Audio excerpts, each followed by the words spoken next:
The funny thing is that when we start out making a show, we just have one wheelchair or something. We start out with that and we start working with that and sweating a lot. Because and things it was like that. incidentally in the room.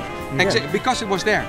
And now, after 2 years, we have a very big show with a lot of stuff with us and lighting, and it's very spectacular, and we're jumping off things. So it starts with a small thing and we start working with that, and now we have a big show.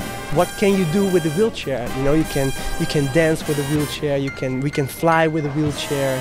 You can use the wheelchair as just an art attribute to move from A to B.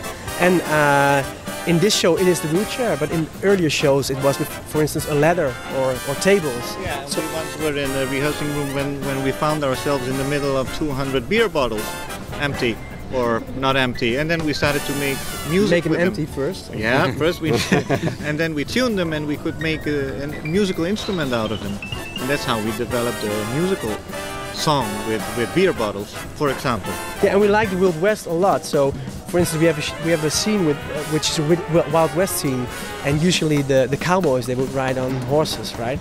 So, but we don't have horses, so we thought we can use a wheelchair as a horse. So we have a scene where we play that the wheelchair is a horse, and which people makes people believe that there is no wheelchair, but they are looking at a horse. So we try to use it in all these kinds of... In a theatrical way. In a theatrical way, yeah. Or what about we talk the too much. acrobat? We talk way too much.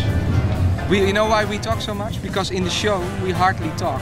There are maybe 3 or 4 lines, and we even translated it in Spanish. So now that's why we have to talk a lot now. Finally we can talk. But we sing and we dance, and there's magic, Yes, I there's said we clowning. stop talking now. Okay, sorry, I go.